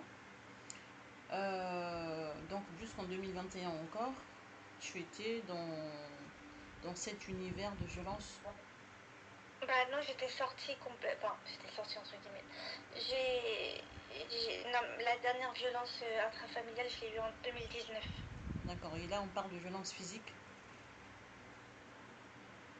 Oui, ça c'était violence physique. Mais physique, on va dire la tentative de meurtre que mon frère a fait sur moi, c'était en 2019. Ah oui, d'accord, carrément. Et après, moi j'ai eu 3 ans de dépression. Ouais. Bon, on va pas rentrer dans les détails de ce qui t'a fait subir parce que là tu as eu des mots forts quand même. Oui, mais je veux dire que ça c'est très important aussi à le mettre en valeur. C'est que moi j'étais en dépression, mais je savais pas que j'étais en dépression. Ce qui t'avait fait subir t'avait plongé dans une descente que tu ne contrôlais pas forcément. Ouais. Tu mettais pas forcément les mots sur le mal qui t'habitait. En fait, c'était un peu. J'étais dans un état d'esprit où, quand ça s'est passé, moi, les médecins m'ont donné aussi un délai à vivre. Donc, j'attendais la mort. Comment ça, la mort? En fait, les médecins me disaient oui, j'ai un maximum de 3 mois à vivre par rapport au coup qu'il m'a donné parce que comme il m'a tapé la tête, on ne sait pas concrètement si c'est grave ou pas grave parce que comme c'est le cerveau, on ne peut pas évaluer en fait. Ah, tu avais eu des dommages au niveau de la tête? Ah oui. Ah oui, d'accord, ah, mais ça change tout. Ah oui, en effet. Ah oui. D'accord, ok. Et aujourd'hui, est-ce que tu as des séquelles? Non, plus du tout. Plus du tout. Tu as été hospitalisée? Tu as eu un suivi dans la durée? Oui, j'ai eu un suivi dans la durée. J'ai été hospitalisée. Les médecins m'ont dit, le médecin m'a dit que c'est quand même à surveiller au moins pendant 3 mois. Genre, il m'a dit que j'étais pas à l'abri d'une mort subite. Ah, c'est violent. Oui, c'est vrai que le cerveau, oui. Ouais. Et comme ils ne pouvaient pas vraiment évaluer, ils m'ont dit de faire attention, surtout quand je dors. Comment faire attention alors qu'on dort, quand on dort, on dort? On n'est pas censé, ouais, ils ont des manières d'annoncer les choses, mais bon, Ouais. je vois un Bah, peu. du coup, je dormais presque plus, tu vois. Ben oui, c'est normal. Attends, comment veux-tu dormir quand on te dit que potentiellement dans ton sommeil tu peux partir? Mais il faut que tu fasses quand même attention parce que tu peux partir dans ton sommeil. C'est compliqué. Forcément, ça met en stress et le corps survit. Bah, Je- moi, j'étais dans un état de stone. C'est-à-dire, j'étais là, mais pas là. Ben oui, c'est normal. C'est compréhensible. Et comment elle a vécu cette situation, votre maman? Ma mère, elle a été bouleversée par rapport à ce que j'ai vécu parce que normalement, ce que j'ai eu, ce que j'ai subi, c'était censé être pour elle. Parce que je me suis interposée entre mon frère et elle. Et comme c'était moi, bah, mon frère il s'est déchargé encore plus. Parce que c'était moi. D'accord, ok. Donc c'est elle qui allait. Oh là, d'accord, d'accord, ouais. Je vois le contexte. Ah, Donc il voulait lever la main sur votre mère carrément? oui, parce qu'il a eu un ras-le-bol. Bon, après, ils ont des problèmes entre eux. Et en fait, ma venue n'était pas appréciée. D'accord. Et du coup, bah, j'ai été un peu le déclenchement de cette dispute. Parce que ma mère voulait me garder avec elle. Et que lui, il voulait pas me voir. Et puis voilà, après ma mère, bah, elle s'est éloignée de mon frère. Elle a quitté la ville. Elle était dans le 95 pour aller dans le sud. Et après, elle est partie vivre définitivement en Algérie. D'accord, ouais. Oh ma pauvre, je suis désolée, j'avais pas cette la visibilité sur cet aspect sur ce drame de cette manière-là. J'en perds même Oui, mais j'en- sachant que quand mes frères ils sont devenus des hommes, on va dire à partir de la vingtaine, bah, ils ont commencé à être aussi violents avec ma mère, mal lui parler, la dénigrer, la rabaisser, et même pas forcément la frapper, mais la secouer, tu vois. C'est dur pour une mère, hein. Ah oui, oui, c'est très très dur. C'est Parce comme. que après, elle veut rester dans son idéal et elle est dans l'illusion. Elle veut oublier pour dire non, ça c'est rien, c'est du passé. Moi, elle veut garder que le positif. Mais par moments, on ne peut pas garder le positif. Par exemple, l'année dernière, mon frère, le cadet, qui est aussi dans le sud, a eu une petite fille. Il a eu son premier bébé. Mhm. Et ma mère était contente. Elle voulait faire, par exemple, un petit truc, une petite cérémonie religieuse. Même si mon frère, il n'est pas à fond dans la religion, mais ça lui faisait plaisir. Parce que c'était sa petite fille, son premier enfant. Mhm. Et mon frère lui a dit non, je ne veux pas. Et ma compagne, la famille de ma compagne n'est pas là. Faut pas le faire. Alors qu'ils n'ont pas la même religion, elle n'est pas musulmane. Et du coup, mon frère, il l'a mal pris. Ma mère, elle s'est vexée. Et après, il a chassé ma mère de chez lui. Et heureusement qu'il y avait mon neveu, parce que mon neveu, il était là pour accompagner ma mère. Et mon neveu, bah, il voit ça, il est spectateur de ça. Et il me dit, mais c'est pas normal de chasser sa propre mère de chez soi. Donc, donc voilà, en fait, c'est un cycle qui se reproduit parce que mon frère, celui-ci, qui est l'oncle de mon neveu, a été très méchant avec mon neveu, l'a maltraité, l'a frappé et tout ça. Il a reproduit parce qu'il l'a connu aussi. Ouais. Et ce qui est bien, c'est que moi, j'ai eu l'occasion de parler avec mon neveu et ils n'ont pas la même intelligence. Mon neveu comprend que ce qu'il fait, c'est pas bien et que c'est pas à reproduire et qu'il n'est pas dans ce schéma-là ni dans cette dynamique parce que pareil, il veut sortir de cette violence-là et pas reproduire ce que nous on a vécu. Même s'il essaye de se protéger, mais c'est pas lui qui va initier, on va dire, la violence. Mais penses-tu en fait que la violence, du coup, quand on regarde un peu ton parcours, que du coup la violence se répète et se transmet de génération en génération? Euh, Ton neveu, comment il initie pas la violence, certes, Mais comment peut-il réagir face à de la violence? Est-ce que il peut rester passif ou il va être dans l'affront? Comment tu penses qu'il peut réagir face à de l'attaque? Type Bah, d'agression. je pense qu'il va se défendre, il sera dans la... Il sera pas passif, il va pas se laisser faire. D'accord.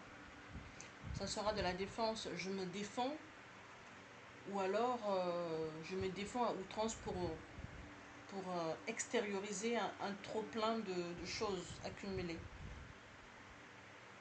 Je pense plus qu'il est du côté justicier, hein, parce que même récemment, il m'avait dit qu'il était spectateur d'une bagarre Ouais. et qu'il a essayé de séparer les personnes en utilisant sa force. Mais il n'a pas utilisé sa force pour frapper, pour par exemple donner des coups à la personne qui se faisait déjà frapper par exemple. D'accord. Qui faisait en sorte de séparer et de calmer la violence pour pas que ça continue. Ouais. Et que oui, il avait pris la personne, parce qu'il m'avait raconté, c'était une histoire de... Un monsieur, il avait tenté de voler le téléphone d'un autre monsieur. Mhm. Donc il me disait que c'était un anglais, il parlait en anglais, et l'autre, c'est un français. Ah ouais. Et il lui disait, c'est pas ton téléphone, il lui avait montré qu'à l'intérieur, il y avait ses propres photos à lui, et l'anglais dit non, c'est pas vrai, tu mens. Et après, ils lui ont dit, vas-y, fais le code PIN, Ouais. déverrouille. Ouais. Il n'a pas su le déverrouiller, et après, lui, il est passé à la violence. Ah ouais, Et mon d'accord. neveu, il est arrivé à ce moment-là. La violence, c'est la réponse des personnes qui manquent d'arguments. Ouais, Voilà. Quand on n'a pas d'arguments, c'est les insultes et la violence. C'est connu, hein. ouais, exactement. Mais dans tout ça, ta sœur, parce qu'elle elle a vécu ça dans sa chair aussi, comment elle vit ta sœur? Est-ce qu'elle parle un peu de ce que vous avez subi? Elle t'en parle un peu? Est-ce que ça la marque? Est-ce qu'elle en parle avec votre maman qui a elle-même aussi à son tour subi de la part de ses fils? En fait, ma sœur, elle est plutôt dans on oublie ce qui s'est passé et on continue de vivre. En fait, elle est plus dans on camoufle, on laisse. Voilà, c'est pas quelque chose qu'elle veut mettre en avant. Ouais. Après, ma sœur, comme elle a vécu dans un schéma de violence, c'est-à-dire qu'elle a vu mon père être violent, Ouais. mes frères ont été violents aussi avec elle, mes oncles aussi, en fait, elle a choisi inconsciemment ou consciemment, je sais pas, mais je pense plus que c'est inconsciemment, un mari violent. Ah, Et elle est restée aussi dans une vie conjugale violente en espérant que ça se calme. Et elle a dû s'en sortir et eu le courage de divorcer et de reprendre sa vie en main. Et ça, en fait, on me l'a expliqué, parce que maman me posait la question, est-ce que moi j'ai rencontré des hommes violents? Et en fait, non, en fait, j'en ai jamais rencontré, même avec la personne avec laquelle je suis actuellement. Et aucun homme a été violent avec moi parce qu'en fait, moi, mes souvenirs d'enfance sont tellement positifs par rapport à mon papa. Parce que moi, il me traitait comme une princesse, il me donnait de l'argent, il m'achetait tout ce que je voulais, en fait. Et même, je me rappelle, un jour, j'étais malade, l'école l'avait appelé, il était venu me récupérer de l'école. C'est des souvenirs comme ça que j'ai, très positifs, et qui me font dire que les hommes sont bien et que je suis toujours bien traitée, qu'elle, à contrario, elle n'a pas les mêmes souvenirs que moi. Et ça joue aussi dans les choix des partenaires. Et ça, je ne le savais pas, on me l'a dit récemment, que c'est hyper important comment une jeune fille, même un jeune homme, est traité durant l'enfance, parce que ça se reflètera dans sa vie adulte. bien sûr, bien sûr. Dès l'instant où on normalise la violence, qu'on vit dedans et qu'on la normalise, on part du principe que, en fait, c'est un indicateur plus tard. Quand on se retrouve dans un foyer, dans le cas de ta sœur, on se retrouve dans un foyer avec un mari violent, on l'accepte puisque on a vécu dedans et que notre maman acceptait, entre guillemets, et du coup, le cerveau normalise cette violence comme étant la norme, tout simplement, sans faire de pléonasme, tu vois. Exactement. Donc, Et en plus, elle, la violence, elle a commencé très très tôt, hein. Parce que je me rappelle quand elle s'est mariée, on va dire quelques semaines après, par exemple, quasiment tous les soirs, elle se disputait violemment avec son mari, mais c'était violent, c'est-à-dire physique, avec des objets, et qu'elle appelait ma mère et ils se disputaient entre eux. Je veux dire, mais moi, j'ai déjà assisté à leur scène de ménage et j'étais jeune, je crois, j'avais 17-18 ans.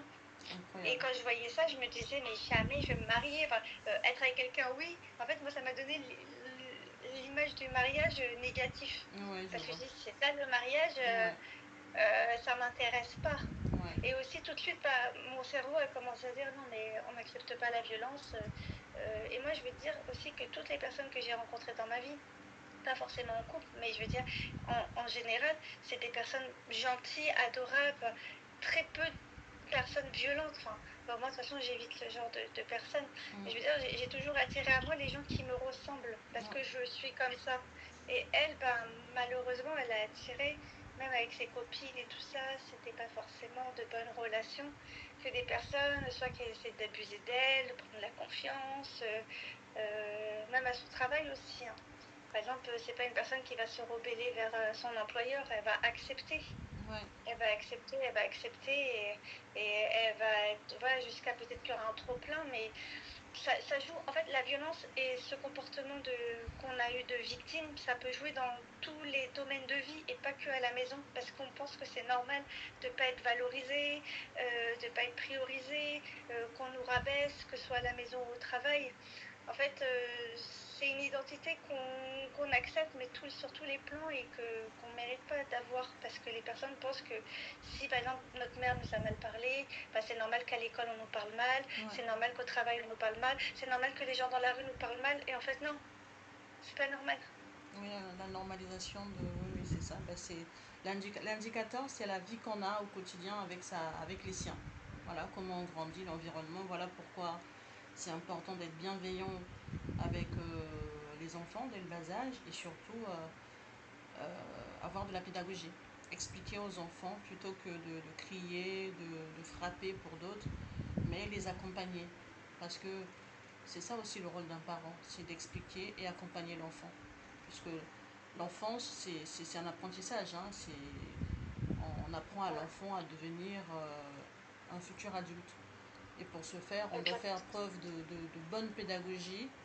Et même quand on n'a pas forcément la connaissance, bah, c'est de s'instruire pour bien transmettre à l'enfant. exactement.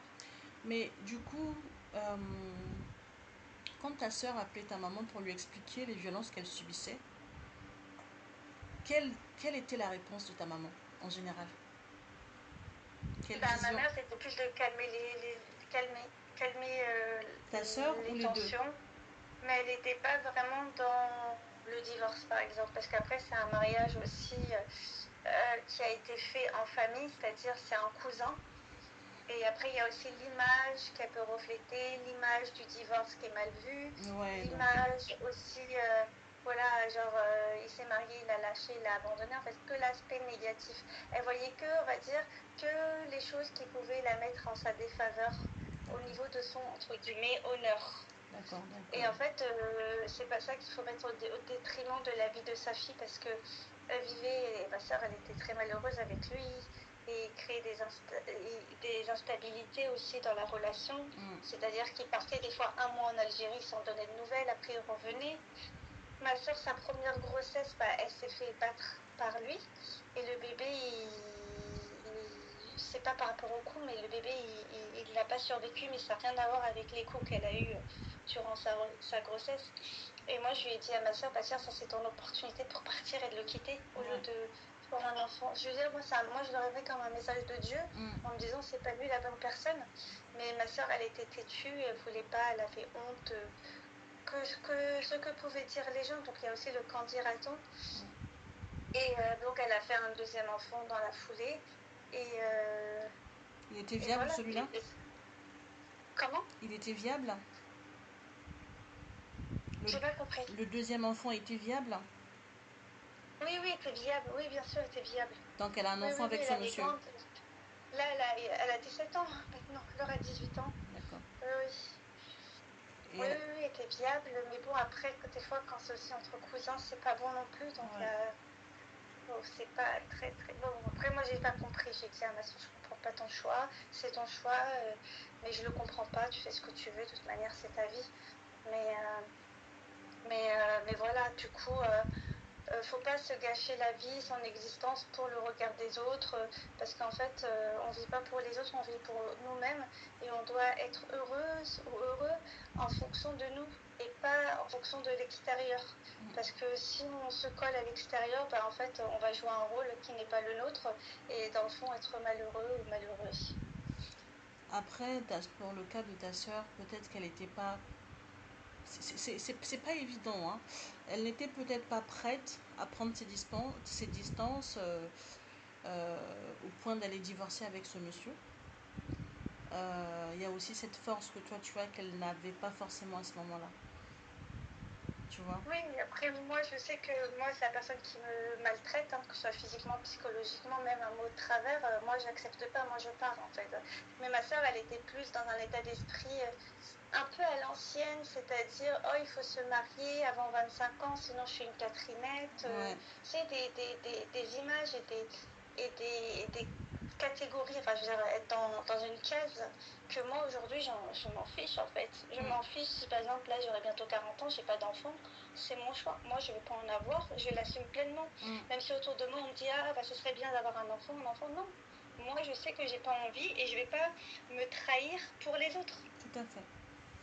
C'est ton droit le plus absolu, Bien sûr. c'est ton droit le plus absolu. Les gens font des choix qu'ils font. Avoir un enfant, c'est un choix. Mais est-ce que c'est la norme? Qui a décidé que c'était la norme? Le chemin, le travail, la maison, les enfants, le mariage, les enfants, le chien, la voiture, les vacances. Non, en fait, on peut pas faire du copier-coller. C'est pas possible pour moi. En tout cas, pour moi, c'est pas possible. Chacun doit vivre selon sa propre vérité. Et je suis complètement d'accord avec toi et je respecte ça. J'applaudis d'autant plus parce que c'est ma vision du monde, de la vie. Et d'ailleurs, Mbongi est là aussi pour échanger avec d'autres femmes, pour les aider à comprendre cela et à déconstruire ce qu'on nous a mis dans la tête. Qu'il faut absolument être marié, qu'il faut absolument avoir des enfants. Et quand on a des enfants, même quand on souffre, il faut absolument rester avec le mari parce que les enfants ont besoin de leur père, parce que si, parce que ça. Il faut déconstruire tout ça. Parce qu'un père violent avec la maman ne peut pas être un bon père. Parce que oui, mais au-delà de la violence, s'ils ne s'entendent pas et qu'ils ne sont pas bien, qu'ils sont malheureux ensemble, pourquoi rester ensemble? Voilà, exactement. On peut être de très bons coparents. Oui, on a plein d'exemples des coparents qui s'entendent très bien, qui se respectent, qui ne se dénigrent pas, qui ne s'insultent pas. Chacun est à sa place. Et quelquefois, c'est même mieux pour les enfants. Ça leur donne un certain équilibre. Parce que les enfants qui voient les parents se disputer constamment, qui voient les parents chacun de son côté, même sans se disputer, c'est de la violence silencieuse. Voilà, parce que les enfants... Et même c'est plus sain d'être séparés, mais au moins la communication elle est bonne que tous les jours ensemble et comme tu dis, ça crée des tensions. Exactement. Et les enfants le sentent et s'imprègnent de cette négativité parce que ce sont des éponges. Les enfants s'imprègnent de cette négativité, se disent mais c'est bizarre, moi quand je vois telle copine, ses parents sont comme ceci, mais quand je viens chez moi, mes parents sont comme ça, il y a quelque chose qui ne va pas. Ils réfléchissent, ils se disent non, il y a quelque chose qui ne va pas et ils s'imprègnent de ça, ça leur crée des désordres dans le corps et tout, tu vois. Donc vraiment, c'est... l'objectif de ce Mbongi, c'est ça aussi, voilà, déconstruire ensemble ce qu'on nous a inculqué, qui n'est pas forcément une vérité. Ça l'était peut-être à une certaine époque, mais plus aujourd'hui à notre époque. C'est plus une vérité. Oui, complètement. C'est plus une vérité aujourd'hui. Mais du coup, ce qui s'est passé avec ton frère, pour revenir à ton grand frère, sans rentrer vraiment en profondeur de la situation parce que c'est douloureux. On va essayer de ne pas vraiment creuser. Est-ce que tu as mené une action contre ton frère justement pour ce qu'il t'a fait? Oui, alors je ne l'ai pas fait immédiatement parce que ma mère m'a empêché de le faire psychologiquement. Elle m'a pas laissé tranquille alors que je voulais le faire. Et après, elle a voulu me mettre sous une forme de culpabilité, c'est-à-dire si tu fais ça, ton frère il va tout perdre, même ses enfants vont partir à la DAS, etc.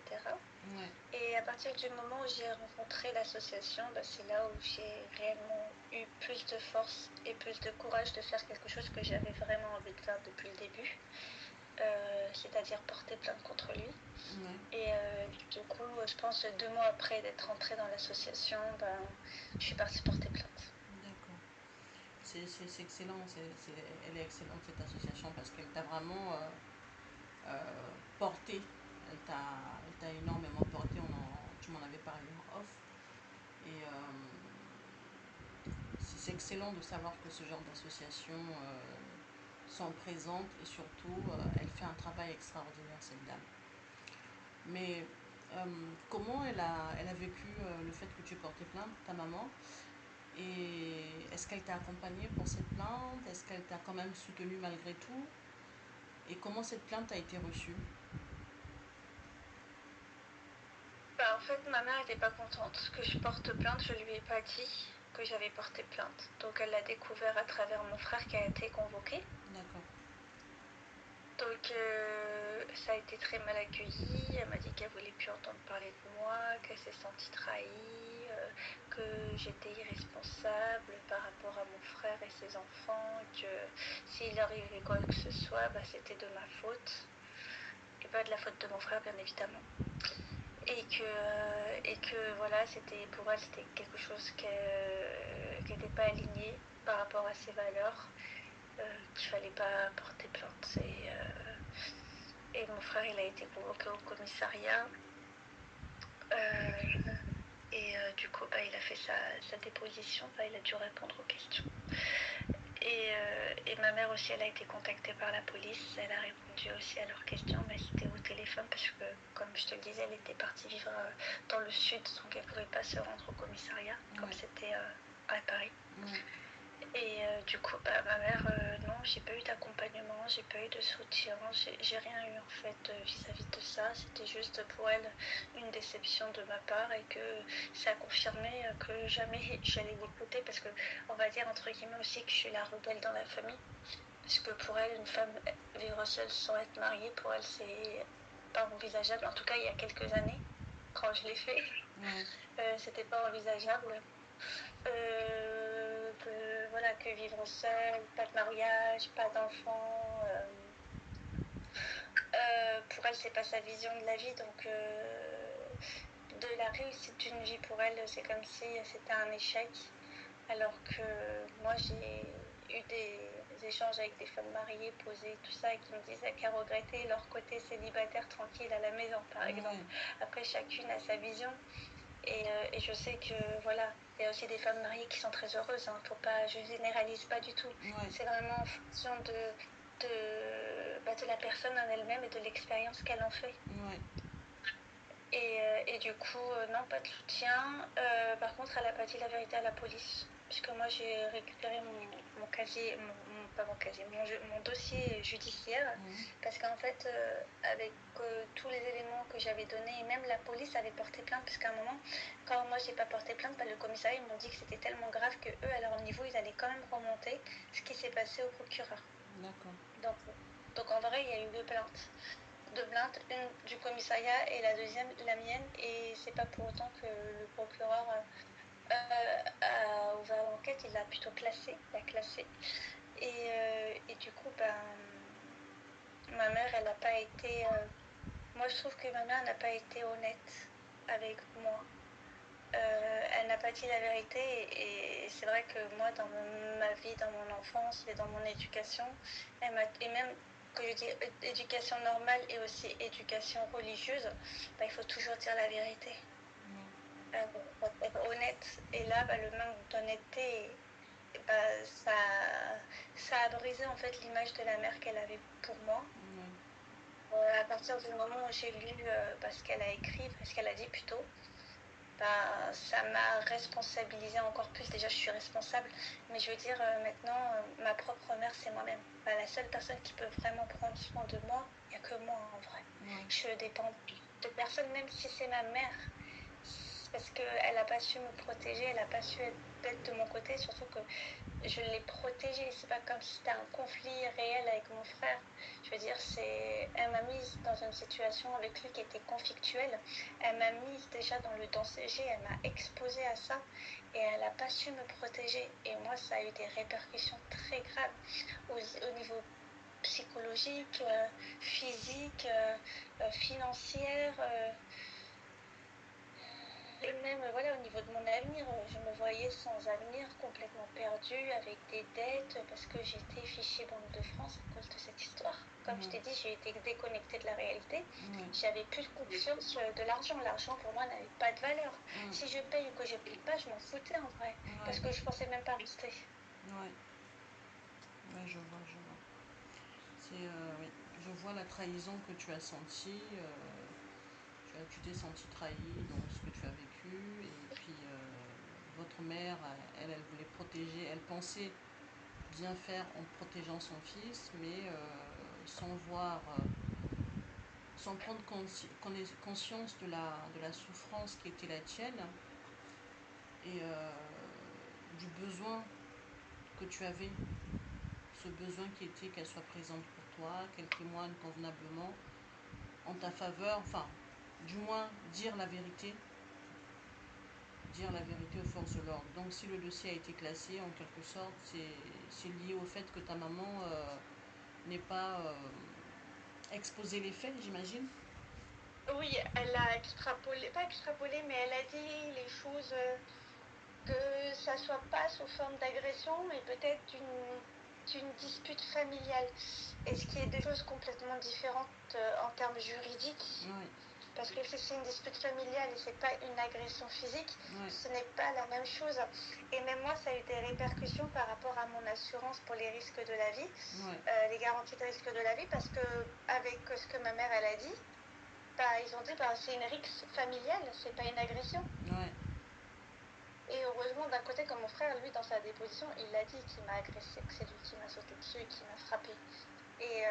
Mais ma mère, même au niveau administratif, c'est-à-dire que même moi, là, à mon niveau, ça me bloque au niveau administratif par rapport à mon assurance. Donc moi, je suis dans l'obligation de prendre une avocate pour pouvoir faire valoir mes droits, alors que si elle avait dit la vérité, elle m'aurait simplifié la vie. Oui. Tu en as parlé avec elle de ça Oui, bien sûr, mais elle me dit que c'est pas vrai, la police a menti, elle a pas dit ça, que c'est faux. Elle renie les faits. D'accord. Et après, elle minimise un maximum les choses pour que ça soit pas vu de cette manière-là. Parce que forcément, quand c'est vu de cette manière-là, c'est qu'elle a le mauvais rôle. Bien sûr. Je vois. Mais avec du recul, Sonia, dans tout ça, est-ce que il y a une place au pardon et penses-tu qu'une réconciliation soit possible un jour? Avec mon frère? Ouais. Le pardon, oui, il a été, en tout cas de mon côté, c'est acté. Oui. Parce que dans l'association, dans la partie reconstruction, oui, on devait passer par cette étape-là, en fait, pour pouvoir avancer et se libérer de ce fardeau. Sachant que pardon, c'est qu'on donne sa part, c'est un peu un jeu de mots, on donne sa part, qu'on donne en fait, on donne cette part-là pour ne plus l'avoir sur les épaules et pour ne plus que ça ait un impact psychologique, surtout négatif. Et par exemple, avant mon frère, je le détestais, je voulais qu'il meure. C'est ce que je disais à la fondatrice de l'association. Et là, aujourd'hui, je préfère qu'il soit très bien dans sa vie, qu'il aille bien, qu'il fasse sa vie tranquillement, loin de moi. J'ai pas besoin de lui, j'ai pas besoin d'avoir du lien. Donc moi, de mon côté, j'irai pas lui dire directement je t'ai pardonné, parce que je ressens pas le besoin de le faire. Mais cette histoire, pour moi, c'est un épisode de ma vie. Voilà, on va dire un chapitre que j'ai réussi à dépasser, comme un challenge même, parce que c'est une épreuve c'était très compliqué. Il y a certaines personnes qui voilà, auraient pu encore rester dedans, dans cette spirale infernale. Parce que moi, sachant que quasiment pendant, allez, un an et demi, je revivais l'agression tous les jours dans ma tête. Bien sûr, c'est un trauma. Oui. Le traumatisme, il est là, surtout avec ce que les médecins t'ont dit derrière, que tu pouvais partir à tout moment. Donc tout ça mélangé bout à bout, on s'en débarrasse pas comme ça. Exactement. C'est pas facile. Mais aujourd'hui, juillet 2026, avec la femme que tu es devenue aujourd'hui, encore plus forte que tu ne l'étais déjà, que dirais-tu à l'enfant que tu étais à l'époque? Quand tout ça a commencé, quand tu pouvais pas regarder ton petit film Superman sereinement sans recevoir un coup, quand tu ne pouvais pas faire un pas sans recevoir une claque, quand tu ne pouvais pas faire tes tresses sans recevoir une gifle, sans qu'on t'explique pourquoi, que dirait la femme que tu es aujourd'hui, Sonia, à la Sonia que tu étais petite?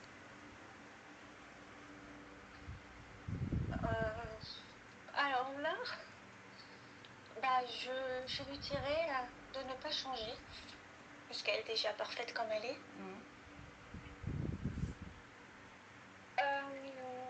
Peut-être plus se rapprocher, tu vois, de la vie scolaire, CPE et tout ça, ou l'infirmière. Et je pense que j'aurais signalé des choses. J'aurais dit de faire des signalements. Que si ça va pas, qu'elle peut au moins faire des signalements, et qu'il faut pas qu'elle ait peur. Parce que encore une fois, et comme tu l'as dit, la peur, elle doit changer de côté. Et de ne pas avoir peur. Parce que c'est vrai que ça fait partie, entre guillemets, de mes c'est pas des regrets, mais si je devais tout recommencer, c'est sûr que j'aurais alerté. J'aurais alerté tout ce qui se passe à la maison. Pour au moins avoir un cadre, au moins vis-à-vis des frères. Parce que c'est pas ma mère qui était mauvaise, c'est pas lié aux parents. C'était vraiment lié à ces deux personnes qui abusaient de l'absence de ma mère pour pouvoir être méchant et cruel avec nous gratuitement en plus. C'est pas comme si on était des filles à problème. On ramenait pas de problème à la maison. Et même eux, mes frères, n'ont pas ramené de problème à la maison. C'était comme ça en fait, c'était de la méchanceté, le pouvoir. Je sais pas, peut-être qu'ils prenaient un plaisir à faire ça. Je sais pas. Maintenant, ce que je constate, c'est que je suis admirative de voir que tu n'as pas stigmatisé l'homme. Parce que tu aurais pu te dire, je subis de la violence de la part de mes frères qui sont des hommes. Stigmatiser les autres hommes aussi. Te dire, je n'ai pas envie d'être avec un homme, de peur de connaître moi aussi à mon tour de la violence. Donc ce que je trouve bien, c'est que tu as su faire la part des choses et avoir une relation dans laquelle tu es, j'imagine, sereine et surtout bien traitée, puisque la violence, toi, tu ne l'acceptes pas. Je dis bravo, c'est une force que peu de personnes ont. En tout cas, c'est un travail, c'est un travail qui se fait sur la durée, c'est pas toujours évident. On tombe facilement, on repart facilement dans les schémas du passé. Et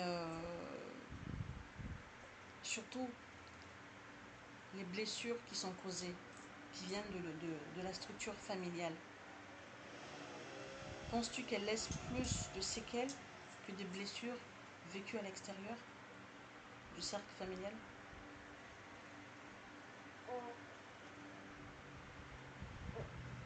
Non, moi je pense que c'est vraiment la famille en fait. En tout cas, de mon point de vue à moi, la famille a plus d'impact que l'extérieur. parce que l'extérieur, on n'a pas forcément ce lien, ce nom aussi qu'on porte ensemble et même le sang qu'on a en commun. Ouais. Donc, c'est plus douloureux pour moi dans le domaine familial, en fait, parce que il y a une incompréhension de ma part. Elle abîme plus Je comprends pas comment on peut être comme ça. Surtout que moi, mes frères, je vois le contraire, c'est-à-dire que eux, ils sont gentils avec l'extérieur et qu'ils sont méchants avec l'intérieur. Ouais. Et c'est un décalage que moi, j'ai jamais compris. C'est pour ça que je l'ai dit à mon frère et que il a mal pris aussi, parce que faut pas aussi dire les quatre vérités, parce qu'il faut pas heurter sa sensibilité, surtout pas. Mais en fait, non, en fait, l'extérieur, c'est beaucoup plus facile pour moi à gérer parce que j'ai pas d'attache, j'ai pas de lien, j'ai rien. Et si une personne ne va pas dans mon sens, c'est ben ok, c'est pas grave. On n'est pas, voilà, on n'est pas fait pour s'entendre. Que la famille, en fait, le poids, il est plus puissant que ça. C'est-à-dire qu'il y a quand même une histoire derrière. Et moi, j'aurais aimé plus d'harmonie, plus voilà, d'amour, d'échange à l'intérieur pour qu'il y ait vraiment cette union.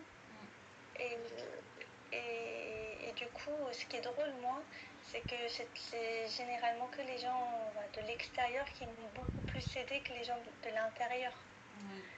Et même un jour, ma mère elle m'a dit que j'allais partir voir des amis pour faire un pique-nique et elle m'a dit oui, il faut que tu sois gentil avec eux. Je dis bah, écoute, moi je suis toujours gentille avec les gens.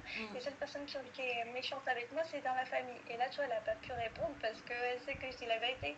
Je dis moi, j'ai jamais eu de problème avec les personnes. Et même si ça va pas et qu'on s'entend pas, c'est pas grave, c'est ok. Mais il n'y a pas de méchanceté à ça. Je veux dire, je vais pas faire du mal à quelqu'un parce que je m'entends pas avec elle.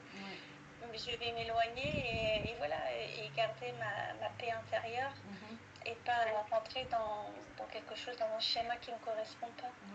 Et c'est même par exemple même à l'école, par exemple moi les garçons à l'école ont toujours été gentils avec moi, pas forcément des garçons dans le domaine amoureux, genre juste des camarades de classe, et j'ai toujours eu la bienveillance des garçons en fait, ils ont toujours été gentils et protecteurs aussi, ce que j'avais pas avec mes frères. En fait, les énergies, c'est l'effet miroir. Hein. Donc, tu dégages ça en toi, donc forcément, tu attires les énergies qui te ressemblent. Ça va de soi. Ouais. Ça va de soi. Oui, parce que je me rappelle, il y avait une fille qui voulait tout le temps me frapper, tu vois, tout le temps méchante avec moi. Et il y avait un garçon, il l'a surveillée et à chaque fois qu'elle se rapprochait pour essayer de me faire quelque chose, bah lui, il l'a rattrapée. Et il l'a arrêté, il l'a stoppé. J'avais même pas besoin de faire quoi que ce soit ou de dire quoi que ce soit. C'est excellent. Et c'est pour ça que je me dis, bah, c'est Dieu qui me protège et je donne tout à Dieu. Oui. Non, c'est très bien de voir que tu as toujours... déjà, tu as une bienveillance envers toi-même. C'est très important d'être bienveillant avec soi. C'est la base. Et cette bienveillance te mène là où tu es aujourd'hui, en fait. Et c'est vraiment appréciable quand on voit ce par quoi tu es passé et celle que tu es devenue aujourd'hui et que tu continueras à être. Donc je suis admirative. On est bien d'accord que les blessures qui se passent dans la famille abîment plus l'âme que ce qu'on peut rencontrer à l'extérieur. Ça, c'est indéniable. On arrive au terme de notre échange, Sonia. Aurais-tu un mot de la fin pour nos éditeurs, auditrices plus, mais auditeurs aussi, puisque les hommes aussi se plaignent que quand tu parles aux femmes, nous aussi on existe, donc on va dire auditeurs. Est-ce que tu as un dernier mot de la fin à leur dire, un conseil à leur donner, une bonne énergie à faire passer? Oui, alors moi je dirais toujours que rien n'est figé dans la vie. C'est pas parce qu'on est dans une mauvaise passe qu'on va rester toute sa vie dans la mauvaise passe, c'est qu'une période et que tout dépend de nous. En fait, on est créateur de notre réalité. On décide vraiment ce qu'on a envie d'expérimenter. Et si on a le déclic de vouloir s'en sortir, malgré tout ce qu'on peut voir déjà actuellement et qu'on se dit non, la situation est trop dure, on peut pas. Et ben en fait, si, ça va se faire progressivement, ça va se faire vraiment peut-être petit à petit, mais la lumière sera toujours au fond du tunnel. Et moi, la phrase que j'aime beaucoup me répéter, surtout quand je vois des choses qui ne vont pas dans mon sens, je dis que tout tombe toujours en ma faveur, même si je ne vois pas encore les choses. Donc je n'ai pas à m'inquiéter, c'est juste quelque chose de passager parce que la finalité sera toujours positive et ira toujours dans mon sens. Extraordinaire. Bah écoute, en tout cas, c'est beau, c'est très beau ce que tu dis. J'espère que tes mots vont toucher une personne qui vit quelque chose qu'elle n'a pas à vivre et encore moins à accepter. J'espère en tout cas que, à travers ce que tu nous as raconté, euh, j'espère que tes propos viendront déclencher quelque chose chez cette personne et surtout donner du courage à cette personne. On partagera les liens de certaines associations, notamment celle qui t'a aidé à sortir de tout ça, pour partager avec les femmes qui ont besoin d'être protégées, juste d'être guidées ou juste échanger. Échanger avant de prendre des décisions, puisque chacun, hein, il y a des garçons qui sont dans cette situation-là aussi, donc chacun avance à son rythme et chacun fait comme il peut à son rythme. Mais en tout cas, Sonia, merci encore. Merci encore pour tes paroles. Merci pour ton courage. Merci d'être venue partager cette histoire avec nous. Et bah, Lego, j'étais avec Sonia. Merci encore pour l'écoute.